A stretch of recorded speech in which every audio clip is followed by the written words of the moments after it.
पहाडका घरहरू चाहिँ कसरी अडिएका हुन्छन्।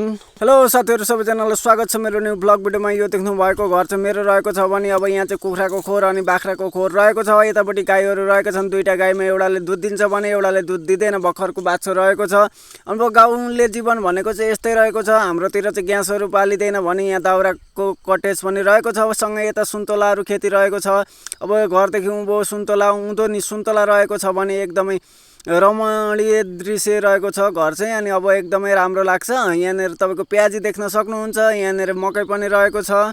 अब हाम्रो टनेलमा भनेको चाहिँ अहिले केही पनि लगाउनु भएको छैन, पुरै खाली रहेको छ। अब बिस्तारै टमाटर खेती सुरु हुनेछ अनि एकदमै ताजा ताजा टमाटर पनि खान पाइने भइएको छ भने यहाँनिर तपाईँले पुरै लटरम्मै फुलहरू फुलेको देख्न सक्नुहुन्छ। यो तलतिर देख्नु भएको चाहिँ तपाईँको काँक्राको बिउ अनि यो चाहिँ रहेको छ साग, एकदमै ताजा। अब यहाँनिर चाहिँ मैले अब खोलेमा आगो बाल्दैछु, खोले पकाउँदैछु गाईको लागि भने अब यतापट्टि रहेको छ आफ्नो लागि खाना बनाइरहेको छु एकदमै। अब यहाँ कोइले चुलोमा सँगै यहाँनिर देख्न सक्नुहुन्छ खेततिर मकै चाहिँ एकदमै हलक्कै बढिसकेका छन्। अनि मैले चाहिँ यहाँ छोरीलाई लिनको लागि भनेर चाहिँ पर्तिरतिर जाँदैछु। अनि पर्तिर पुग्दाखेरि चाहिँ अब तपाईँहरूको छोरीसँगै अरू मान्छेहरू पनि खेल्दै हुनुहुने रहेछ। अनि म घुरेर आएर आफ्नो घरको अब यो दृश्य हेर्न सक्नुहुनेछ। एकदमै रमणीय रहेको छ।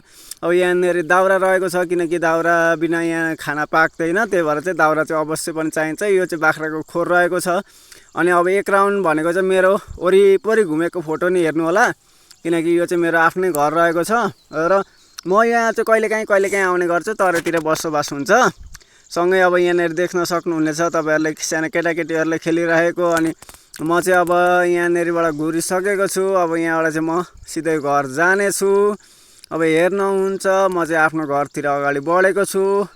अब यहाँबाट तपाईँहरूले पारी तलतिर देख्न सक्नुहुन्छ। तलतिर चाहिँ अब धानको बिउ हान्नको लागि जोत्दै हुनुहुन्छ, एकदमै रमणीय छ। अब अहिले भनेको चाहिँ धानको अब दलहरू हान्ने बेला नि भएको छ भने यता खोले नि पाकेको छ। अनि मैले चाहिँ खोलेहरू दिनलाई अब खोले आगोबाट झिक्दैछु। गाउँले जीवन यस्तै नै छ, अब के गर्नु त होइन। गाउँमा बसिसकेपछि सबै काम गर्नुपर्छ, सबैको सिपहरू आफै आउँछ भनौँ न। अब गाउँमा बसिसकेपछि अब त्यस्तो गाह्रो नि हुँदैन। अनि अब मैले चाहिँ खोले झिकेर अब बाछालाई दिने कोसिस गर्दैछु। अनि एकदमै तातो रहेको छ यो भाँडो चाहिँ, एकदमै तातो लाग्यो मलाई चाहिँ। अब तपाईँहरू नि हेर्नु होला, एकदमै गाह्रो भन्दा नि ठिकै लाग्छ गाउँले जीवन। अब भनौँ कहिलेकाहीँ गर्दाखेरि चाहिँ अलिकति गाह्रै हुन्छ, त्यही भएर चाहिँ अब यहाँनिर अब बाछालाई टक्कसँगले खोले दिने, अब खोले दिइसकेपछि अर्को गाईलाई नि दिने। अब भनौँ न एउटाले दुध नदिए पनि अब पानी भनेको त सबैलाई चाहिन्छ नि त, त्यही भएर चाहिँ पानी चाहिँ अब म 2 टाइम दिने गर्छु क्या बाछाहरूलाई, किनकि पानी भनेको सबैभन्दा धेर चाहिने चिज हो।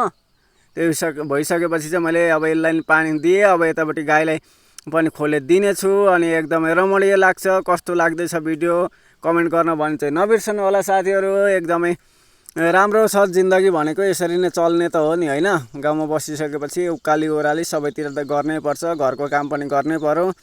अब त्यसरी नै अब यहाँ मैले अर्को गाईलाई दिनलाई पानी पनि ल्याइसकेको छु होइन।